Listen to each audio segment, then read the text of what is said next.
I've had sacks, I've had strip sacks, but having that forced fumble where you're just throwing a haymaker, like to me that it felt a little bit different and it was a lot of fun.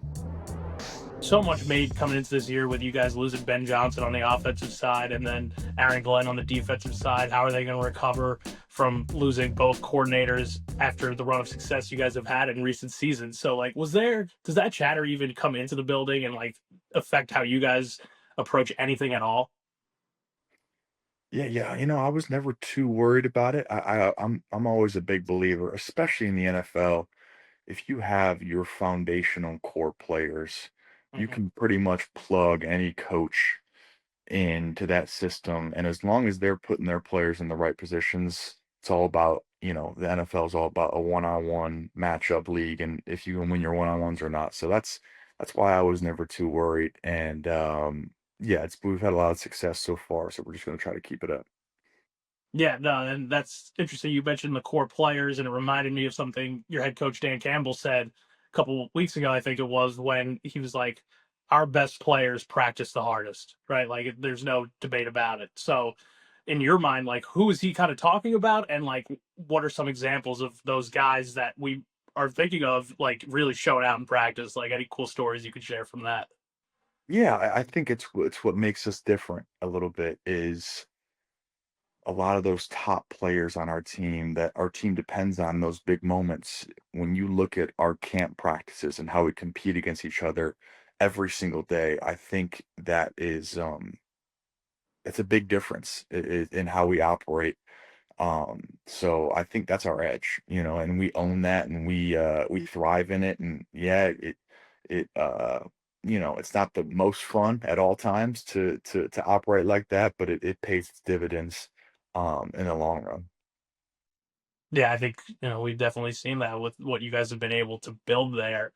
Um, when it comes to the stretch that you guys are facing here, you have the Bucks on Monday Night Football, and you have a divisional game, and then you're on the road for two NFC East games. Like, that's a pretty hefty stretch over the next 5 weeks or so. Like, how does that type of stretch run impact the way you guys, look at it, or is it still kind of just like a week to week thing for you guys? Yeah, we knew coming into this season it was gonna be a tough stretch, and really the whole season. We play against a lot of talented football teams, and but again, like you said, you keep that mindset of a week to week basis, and you put all of your preparation into this week's opponent, and everything goes into it, and then you give it your all on Sunday, and then you just do it all over again, and it's just rinse and repeat, and that's what the NFL is, and it's the teams that can stay consistent through it all is are the ones that truly reign.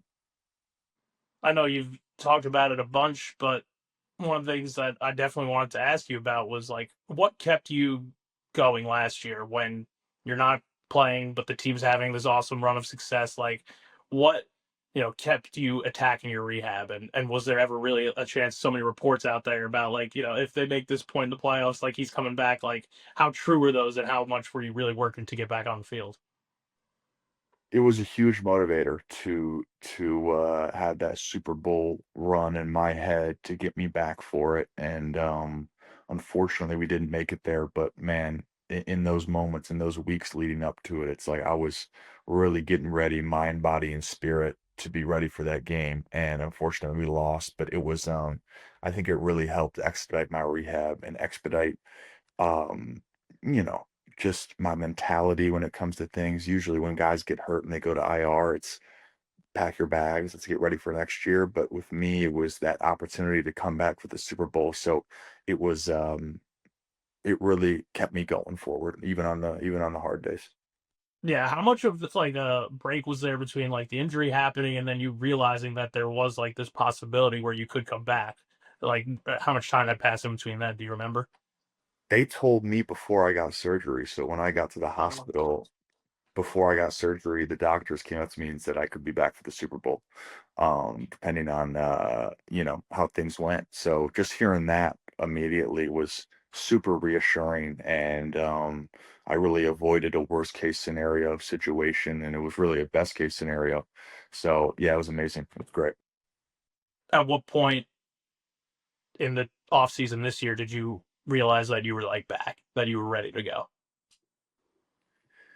Yeah, I got cleared. I forgot when it was. I got cleared at some point in the off season and like from doing rehab and stuff. And so when I was doing OTAs and I was back in the mix, that's when I really felt like I was back, and you're back practicing, you're back doing running plays with your teammates and getting off the football just like old times. And I feel like I got right back into the mix and nobody really blinked an eye at it. So it was amazing.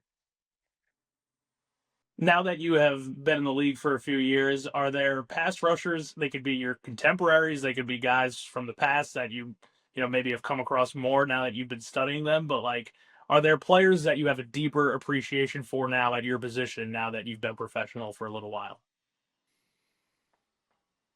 I think any player that consistently can do it over a period of time, I have a lot of respect for, because the guys that can do that are truly the ones who are great, and I feel like I don't watch too many pass rushers anymore. I used to more, but you come to a realization that everybody really moves differently and um everybody's bodies just work a little bit differently. So maybe someone else's swipe or their chop might work differently for them than for me. It's all very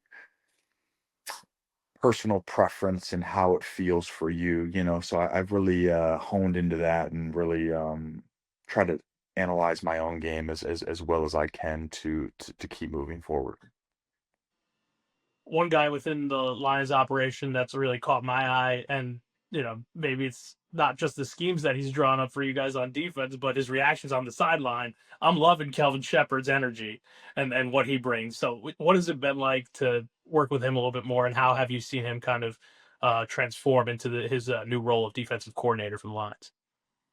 Yeah, he's been amazing. He's been so great these first 5 weeks of the season, and yeah, of course, you see the energy on the sideline, and to me, energy was never a question with Shep. He was going to come in there and really invigorate everybody and have that passion. So that was never a concern. And but as far as his first time calling plays and the success that we've had on defense and our growth as a defense, it's been incredible, and that's a testament to his own evolution as a play caller and his ability to adapt and adjust to anything that comes his way. How cool is it to build winners in Detroit? Like you're doing it right now. Like just the love that you get back. Like, can you put that into words at all? It's amazing. I mean, it really is. It's just the city, the fans, everybody. It's when a Detroit team is good, there is so much support and everybody comes through and you really just want to be a part of it. And I'm happy to be on a team with the Lions that we're doing that and we're building really this we're stringing these years of success together, which is really important and it's really good for the culture and we're gonna continue to do that. And that's really what my focus is on. I love it. Last thing from us here, Aiden. We started up this series called "In My Bag," where we're asking athletes like not their maybe most memorable moment, but what's an instance in which they impressed themselves the most by reaching into their bag and pulling something off pretty incredible. So for you, I imagine it could be like a pass rush win, or maybe even chasing down a ball carrier. What was a moment where you were deep in your bag, Aiden Hutchinson? Deep in my bag. The first one that comes to mind this year is forcing a fumble on Derrick Henry in the fourth quarter of the game. To me, that was the first true punch out I've really had in a game where you're throwing a left hook and you're just praying and I ended up forcing the fumble and we ended up winning the game. So that to me was a really really fun moment. And because I've had sacks, I've had strip sacks, but having that forced fumble where you're just throwing a haymaker, like to me that it felt a little bit different. It was a lot of fun.